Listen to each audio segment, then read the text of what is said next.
আমরা বাধাগ্রস্ত হয়েছি, আমাদের প্রকিউরমেন্টের সমস্যা হয়েছে, আমাদের ভোট কেন্দ্রগুলো 17টা কেন্দ্র স্থাপন করার ক্ষেত্রে যে শ্রেণীকক্ষ খোলা থাকার কথা, শিক্ষক থাকার কথা, কর্মকর্তা কর্মচারী থাকার কথা, সেইটি আমরা পাইনি। আমরা সেই কারণে 4টার সময় 3টার সময় আজকে প্রভোস্ট এবং রিটার্নিং কর্মকর্তা, সহকারী রিটার্নিং কর্মকর্তা সহ তার পোলিং অফিসার সহ তাদেরকে আজকে ডেকেছিলাম মত বিনিময় সভায়। সেখানেও উপস্থিতি আশাব্যঞ্জক নয়। যারা 2 দিন পর ইলেকশন কমিশনের অধীনে কাজ করবেন সেখানে উপস্থিতি আমরা খুবই হতাশাব্যঞ্জক দেখেছি, যাদেরকে নিয়ে আপনারা জানেন যে আমাদের 3 শতাধিক শিক্ষক এই নির্বাচন কমিশনের কাজে অংশগ্রহণ করবেন। আমরা তাদের উপস্থিতি যারা এসছেন তাদেরকে আমরা ধন্যবাদ জানাই, কিন্তু আমাদের যে জনবল দরকার, আমরা একটি নির্বাচন তোলার জন্য যে আমাদের সমর্থন দরকার, সেই সমর্থন আপাতত রাজশাহী বিশ্ববিদ্যালয়ে বিরাজমান নেই। সেই কারণে আমরা নির্বাচন কমিশন সর্বসম্মতভাবে সিদ্ধান্ত নিয়েছি যে শিক্ষকদের অংশগ্রহণ, কর্মকর্তা কর্মচারীদের এবং সর্বোপরি ছাত্রছাত্রীদের অংশগ্রহণের যে উৎসবটা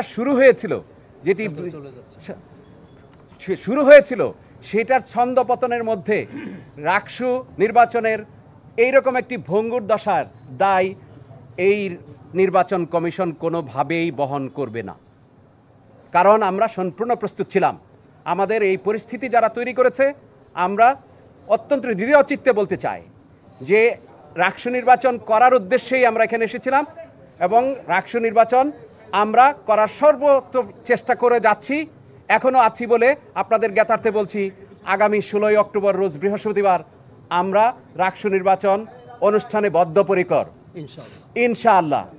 যদি আমরা এই বিশ্ববিদ্যালয়ে পরিস্থিতি স্বাভাবিক করতে চাই, আমরা সকল পক্ষকে আহ্বান জানাতে চাই নির্বাচন কমিশনের পক্ষ থেকে যে আমরা যেন কোনোভাবেই এই বিষয়টাকে ভিন্নভাবে উপস্থাপন না করি যে রাকসু হচ্ছে না, রাকসু পিছিয়ে গেছে।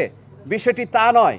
একটি অনাকাঙ্ক্ষিত পরিস্থিতির পরিপ্রেক্ষিতে রাকসু নির্বাচন কমিশন বাধ্য হয়েছে যে আমাদের নিজস্ব কোনো লোকবল নেই, আমাদের তো 300 শিক্ষক আমাদের অধীনে কাজ করবেন, কিন্তু তারা যদি কাজ করার পরিবেশ না পান, তারা যদি হুমকির মুখে পড়েন, তারা যদি মনে করেন যে এখানে নিরাপত্তা সংক্রান্ত বিষয় আছে, আমরা এটি প্রশাসনের সাথে কথা বলেছি, আমরা সর্বমহলের সাথে কথা বলেছি এবং এটি আপনারা জানেন যে এটা কি গোটা জাতি আমাদের দিকে তাকিয়ে আছে যে রাকসুতে কি হবে, ইলেকশনটা কি হবে কি হবে না। এই বিষয়ে আমাদের উপরেও অনেক ধরনের আপনাদের যেরকম আগ্রহ আছে, সারা দেশবাসীর আগ্রহ আছে। এই আগ্রহটাকে আমরা জারি রাখতে চাই, এই আগ্রহটাকে আমরা বন্ধ করতে চাই না। আমরা দৃঢ়কণ্ঠে বলতে চাই যে আমরা যে যাত্রা শুরু করেছিলাম, অনেক বাধা বিপত্তি পার হয়ে আমরা এই পর্যন্ত এসেছিলাম। একটি অনাকাঙ্ক্ষিত ঘটনা এবং এর পরিপ্রেক্ষিতেই নির্বাচন কমিশন বাধ্য হয়েছে যে 25 তারিখের নির্বাচনটি আরও পিছিয়ে দিয়ে 16ই অক্টোবর এটাকে শিফট করতে। শিক্ষার্থীদের অংশগ্রহণ একটি বিষয় আছে যে আপনারা যখন একটি প্যানিক সিচুয়েশন ক্রিয়েট হয় ক্যাম্পাসে, আপনি সবাই জানি সাধারণ শিক্ষার্থীরা যারা থাকে তারা সাধারণত ক্যাম্পাসে এই ধরনের প্যানিক সিচুয়েশনে থাকতে স্বস্তি বোধ করে না। তারা অনেক সময় অস্বস্তি বোধ করে যে এরকম একটি প্যানিক সিচুয়েশনে, নৈরাজ্যকর পরিস্থিতির মধ্যে আমরা কি করে থাকব, যেখানে শিক্ষক ছাত্র মুখোমুখি হয়ে দাঁড়ায়। এগুলো আমাদের কি মেসেজ দেয়, সেই মেসেজগুলি আমরা বিশ্লেষণ করেছি এবং আমরা সর্বমহলে এইটুকু বলতে চাই, নির্বাচন কমিশনকে আপনারা অনেক ধরনের ত্রুটি আমাদের আছে, আমাদের সীমাবদ্ধতা অনেক আছে, কিন্তু আন্তরিকতার কোনো অভাব নেই। আমরা যথেষ্ট চেষ্টা করে যাচ্ছি। ইনশাল্লাহ যদি 16 অক্টোবর পর্যন্ত আমাদের দায়িত্বে আমরা থাকি, ইনশাল্লাহ রাকসু নির্বাচন করে আপনাদের কাছ থেকে বিদায় নেব। ধন্যবাদ। সেটা হচ্ছে যে একটা বিষয় যেটা আপনারা বারবার বলার চেষ্টা করছেন বা আমরা জানতে, যে একটা ইস্যু কেন্দ্র করে অস্থিতিশীল পরিস্থিতি তৈরি হয়েছে এবং সেই ব্যক্তিটাকে বা আমরা জানি যে সে নির্বাচনে অংশগ্রহণ করছে, যে ব্যক্তির কারণে নির্বাচনের এত বড় একটা ছন্দপতন ঘটলো, সে আসলে তার প্রার্থিতা থাকবে কিনা তদন্ত যদি এরকম আসে। ধন্যবাদ আপনাকে। আমরা নির্বাচনী আইন যেটি করেছিলাম এটি খুবই ছাত্রবান্ধব। ছাত্রদের কাছেই আমরা দায়িত্বটা দিয়ে দিয়েছিলাম যেন আমাদের কোনো বিধি আইন ইত্যাদির মাধ্যমে যেন কোনো প্রার্থিতা বাতিল না হয়, কোনো প্রার্থীর ছোটোখাটো ভুলের কারণে যেন তার ক্যান্ডিডেচার আমরা ক্রস না করে দেই। আমরা কিন্তু অনেক ভুল তথ্য যেগুলো ছিল সেগুলো সংশোধনেরও সুযোগ দিয়েছি এবং আমরা সেগুলোর ক্ষেত্রে করেছি। এখন যে বিষয়টি আপনি বলেছেন এটি অবশ্যই নির্বাচন কমিশনে আমরা যখন আবার বসব, আমরা অবশ্যই নির্বাচনী বিধি অনুযায়ী যারা নির্বাচনের সাথে সংশ্লিষ্ট থাকা অবস্থায় এই বিধির বাইরে আচরণ করেছেন আমরা কাউকে ছাড় দিব না।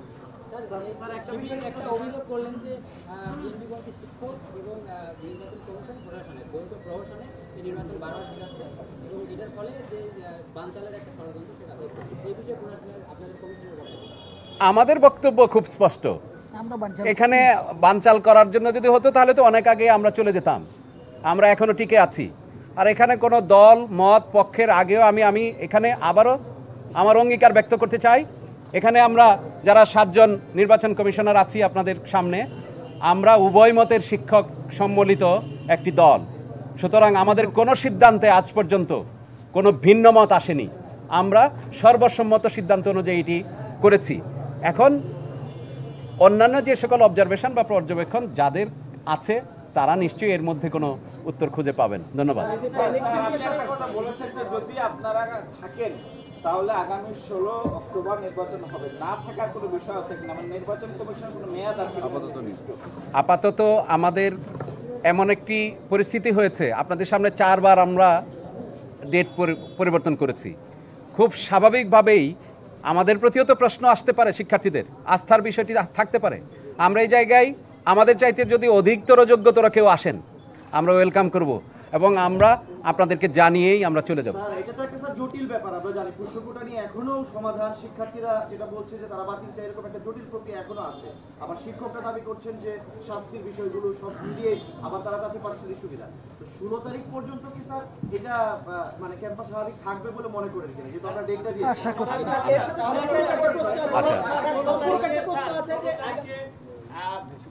আসলে এই শেষবারের মতো কি নির্বাচন করা সম্ভব হবে কিনা, কোনো বাধা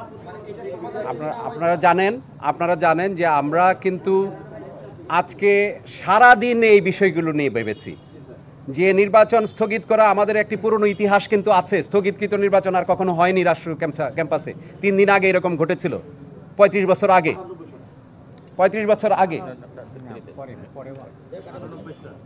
সেই জায়গাতে আমরা ফিরতে চাই না। সেই কারণে আমরা সারা দিনই আমাদের যে কমিশন বৈঠক হয়েছে সেখানে এই বিষয়টি আমরা এনশিওর করেছি যে আমরা আমাদের সিদ্ধান্তে অটল থাকব, চেষ্টা করব, সর্বত চেষ্টা করব, এবং যদি না পারি তাহলে হয়তো রাষ্ট্র নির্বাচন, আবারও বলছি যে আমাদের চাইতে অধিকতর যোগ্য কোনো প্যানেল যদি এসে এটা করে দিতে পারে তাহলে করবেন। আর রাজনৈতিক সিদ্ধান্তে যেটি ক্যাম্পাসে যেটা চলছে পোষ্য কোটার বিষয়টি, সেইটি তো আমাদের হাতে নাই। এটি শিক্ষক কর্মকর্তা কর্মচারীরা জানবেন, তারা এটি চলমান রাখবেন কিনা প্রশাসন দেখবেন। কারণ এটি নির্বাচন কমিশনের, আমরা বলছি নির্বাচন কমিশন স্বাধীন, কিন্তু এই সকল যে পরিস্থিতি, এই পরিস্থিতির সাথে কোনোভাবেই নির্বাচন কমিশন জড়িত নয়, কিন্তু নির্বাচন কমিশন প্রভাবিত। নির্বাচন কমিশন তাদের দ্বারাই, তাদের সহযোগিতায় আমাদের এটা পরিচালনা করতে হচ্ছে। ফলে আমরা আপনাদের মাধ্যমে জাতিকে এই মেসেজ দিতে চাই, আমরা 16 অক্টোবরে রাষ্ট্র নির্বাচন করতে চাই, উৎসবমুখর, অংশগ্রহণমূলক এবং সকলকে নিয়ে করতে চাই। আমাদের ভুল ত্রুটি যদি থাকে সেই ভুল ত্রুটিকে শুধরে নিয়ে, সকল পক্ষের ভুল ত্রুটি, আমরা শুধু কমিশনের কথা বলছি না, আমাদের মাননীয় ভাইস চ্যান্সেলর শিক্ষার্থীদের সম্পর্কেও মন্তব্য করেছেন। আমি ওই রকম মন্তব্য করার এখতিয়ার রাখি না। আমি রাকসুকে যারা ভালোবাসে, যাদের প্রাণের দাবি, সেটি আমরা এই কমিশন ঐক্যবদ্ধভাবে এই রাজশাহী বিশ্ববিদ্যালয়ের ক্যাম্পাসে পুনঃস্থাপন করতে দৃঢ় প্রতিজ্ঞ। ছাত্র শিবির যেহেতু পক্ষপাতিত্বের অভিযোগ তুলেছে এই কমিশনের বিরুদ্ধে, সেক্ষেত্রে তারা যদি ইলেকশনে না আসে, ইলেকশনটি ইনক্লুসিভ এবং ক্রেডিবল হবে কিনা? কোনো পক্ষই যদি ইলেকশনে না আসে এটা ইনক্লুসিভ হবে না। কোনো পক্ষই, আমরা চাই সকল পক্ষই আসবে। কোনো পক্ষ যদি না আসে তাহলে আমাদের এই আয়োজন, আমরা এত আয়োজনের জন্য প্রস্তুত নই। আমরা চাই সকলে আসবে, এবং অনেক ধরনের মতভেদ থাকে, অনেক ধরনের মতামত থাকে, ভিন্নতা থাকে, কিন্তু শেষে যখন আমরা 20 তারিখের আগে কিন্তু এই সিচুয়েশন আমরা কাটিয়ে উঠেছিলাম যে সকলে উৎসবমুখর পরিবেশে তারা প্রার্থীরা বিভিন্ন ভোটারদের কাছে যাচ্ছেন, নানানভাবে প্রচারণা এসছে, জাতির দৃষ্টি এদিকে চলে এসেছিল। আবারও বলছি যে আমরা কাউকে ছাড়াই আমরা ভোট করব না, আমরা প্রত্যেককে চাই এই ভোটে।